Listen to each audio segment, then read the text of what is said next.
नमस्कार। SBT news में आपका स्वागत है। पेश है 27 जुलाई शनिवार सुबह 11:15 बजे राजस्थान की बड़ी खबरें। उत्तर प्रदेश में चल रही सियासी हलचल के बीच मुख्यमंत्री योगी आदित्यनाथ दिल्ली पहुंच चुके हैं। सीएम योगी दिल्ली में होने वाली नीति आयोग की बैठक में शामिल होंगे। वहीं इस बैठक में शामिल होने के लिए यूपी के डिप्टी सीएम केशव प्रसाद मौर्य और डिप्टी सीएम ब्रजेश पाठक भी शामिल होने पहुंचे हैं। वहीं दिल्ली पहुंचने के बाद सीएम योगी आदित्यनाथ ने प्रधानमंत्री नरेंद्र मोदी की जमकर तारीफ की है। सीएम योगी ने मीडिया से बात करते हुए कहा, किसी भी देश और समाज के लिए प्रगति और समृद्धि के नए प्रतिमान स्थापित करने के लिए समय समय पर किए जाने वाले सुधार आवश्यक हैं। राजस्थान सरकार ने मुख्यमंत्री और मंत्रियों की वीआईपी उड़ानों के लिए करीब 2 करोड़ रुपए महीने के किराए पर हेलीकॉप्टर लिया है। इसके लिए एक प्राइवेट कंपनी के एग्रीमेंट किया है।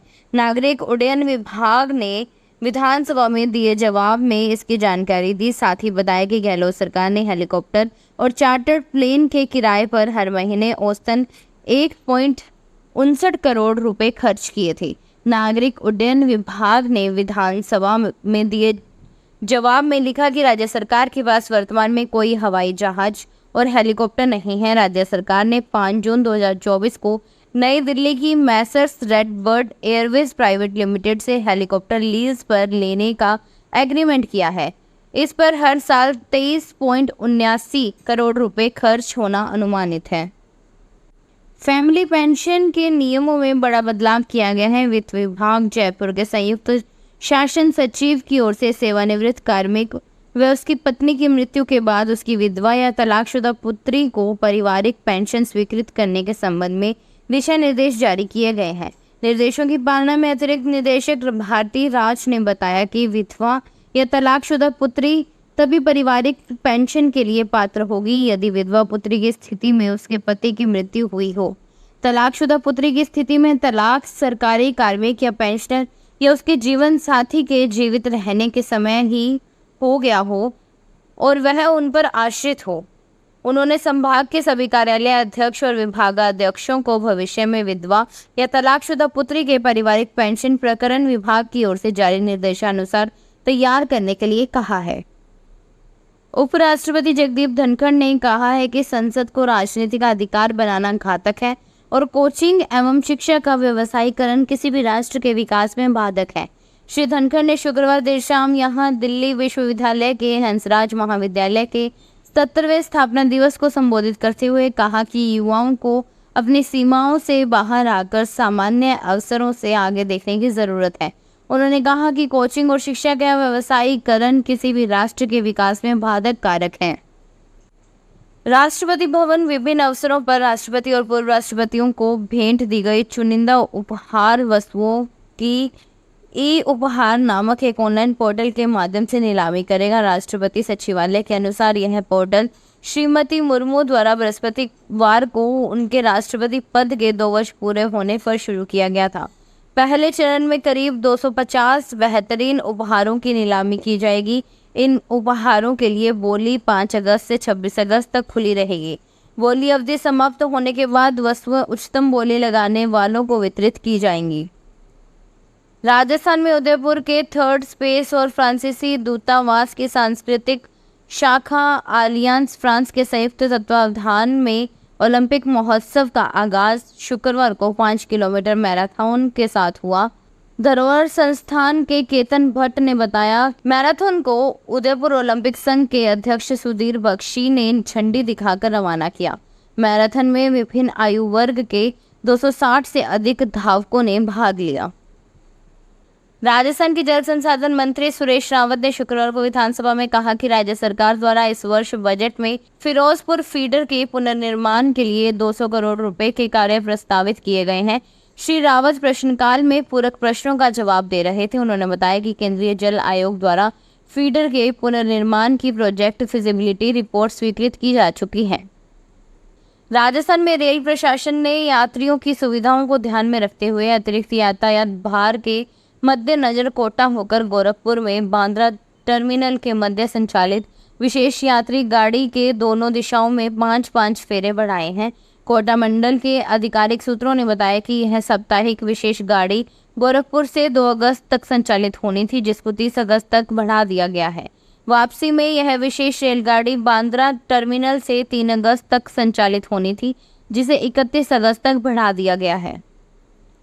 राजस्थान में गत कांग्रेस सरकार ने आम विद्यार्थी को अंग्रेजी भाषा में दक्ष करने के लिए प्रदेश के हर जिले में महात्मा गांधी के नाम पर अंग्रेजी माध्यम विद्यालय तो खोल दिए, लेकिन इनमें पढ़ाने वाले शिक्षक हिंदी माध्यम स्कूलों से ही लगा दिए। इसके बाद व्यवस्था सुधारने के नाम पर 1 साल के लिए तकरीबन 4,500 सहायक अध्यापकों की संविदा पर भर्ती की। अब इन शिक्षकों का भी 1 साल का कार्यकाल 2 दिन बाद समाप्त होने वाला है। ऐसे में इन अध्यापकों पर एक साथ बेरोजगार हो जाने की तलवार लटकने लगी है। राजस्थान के उप मुख्यमंत्री दिया कुमारी ने दावा करते हुए कहा कि प्रदेश में दौसा विधानसभा के लिए होने वाले उपचुनाव में भारतीय जनता पार्टी कार्यकर्ताओं की एकजुटता के दम पर जीतेगी। उप मुख्यमंत्री दिया कुमारी दौसा में शुक्रवार को भाजपा जिला बैठक में पार्टी कार्यकर्ताओं को संबोधित कर रही थी।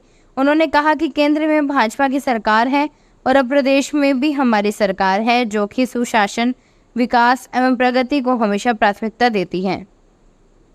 रक्षाबंधन का त्योहार 19 अगस्त श्रावण पूर्णिमा सोमवार को मनाया जाएगा। इस बार भद्रा का साया तो रहेगा।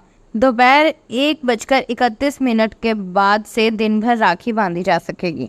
ज्योतिषाचार्य ने बताया कि भद्रा का वास पाताल लोक में होने से यह अशुभ नहीं होता है। इस दिन से पंचक भी लग रहा है। 19 अगस्त को सुबह श्रवण नक्षत्र के बाद घनिष्ठा नक्षत्र लगने के कारण यह राज पंचक होगा और इसे अशुभ नहीं माना जाता है। भद्रा काल में उपाकर्म किया जा सकता है, इस पर रोक नहीं रहती। इस दिन ऋग्वेदी, यजुर्वेदी ब्राह्मण उपाकर्म करेंगे। दोपहर 1 बजे तक भद्रा का प्रभाव रहेगा।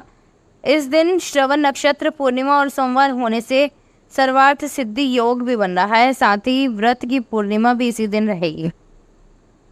भरतपुर नगर निगम में आमजन के जन्म, मृत्यु व विवाह प्रमाण पत्र पिछले करीब 25 दिन से नहीं बन पा रहे हैं। इसके चलते लोग इधर उधर भटक रहे हैं। पोर्टल नहीं चलने के कारण करीब 400 आवेदन रोज पेंडिंग हो रहे हैं, लेकिन नगर निगम प्रशासन का इस ओर ध्यान नहीं है। जानकारी के अनुसार नगर निगम के पोर्टल पर 4 जुलाई को 4-5 दिन समस्या आने पर जिला रजिस्ट्रार, जन्म मृत्यु उपनिदेशक, आर्थिक एवं सांख्यिकी विभाग को प्रमाण पत्रों की फीडिंग व डिजिटल हस्ताक्षर नहीं होने को लेकर पत्र लिखा गया, लेकिन तब से ही पोर्टल पर समस्या यथावत बनी हुई है। उदयपुर से बांद्रा वाया अहमदाबाद होकर ट्रेन चलाई जाए। इसके साथ ही योग नगरी ऋषिकेश ट्रेन को प्रतिदिन करके इसका विस्तार देहरादून तक किया जाए। यह मांग उदयपुर सांसद डॉक्टर मन्नालाल रावत ने गुरुवार सुबह केंद्रीय रेल मंत्री अश्विनी वैष्णव से मुलाकात के दौरान की। उन्होंने मेवाड़ वागड़ में रेल सुविधाओं के विस्तार सहित रेलवे से संबंधित अन्य समस्याओं के निराकरण को लेकर चर्चा की। राजसमंद जिले के नाथद्वारा विधानसभा क्षेत्र के अंतर्गत आने वाले खमनोर थाने में दर्ज हुई एक रिपोर्ट की इन दिनों राजनीतिक गलियारों में काफी चर्चा हो रही है। बता दें कि इस रिपोर्ट का थीम विधानसभा से संबंध है। यह पूरा मामला मिलती जुलती नामों की 2 फर्मों में से एक फर्म को गलती से भुगतान से जुड़ा है। ऐसे में गलती से जिसे भुगतान हुआ वह पेमेंट लौटाने में आजकल कर रहा है। फिलहाल इस मामले को लेकर एक सरकारी अधिकारी ने खमनोर थाने में रिपोर्ट दर्ज करवा दी है। दिल्ली हाईकोर्ट ने टीएमसी सांसद महुआ मोइत्रा की याचिका पर दिल्ली पुलिस को नोटिस जारी किया है। मोइत्रा ने राष्ट्रीय महिला आयोग प्रमुख रेखा शर्मा के बारे में की गई टिप्पणी को लेकर अपने खिलाफ दर्ज एफआईआर को रद्द करने की मांग की है। सुनवाई के दौरान दिल्ली पुलिस के वकील ने मोइत्रा की कानूनी टीम को एफआईआर की एक प्रति उपलब्ध कराई, जो पहले नहीं दी गई थी। फिलहाल इस बुलेटिन में इतना ही। फिर हाजिर होंगे और बड़ी खबरों के साथ। तब तक के लिए देखते रहिए एसबीटी न्यूज। धन्यवाद। अगर आप भी अपने आसपास की छोटी बड़ी और महत्वपूर्ण खबरों से अपडेट रहना चाहते हैं तो सब्सक्राइब कीजिए हमारे चैनल एसबीटी न्यूज को और प्रेस कीजिए बेल आइकन पर।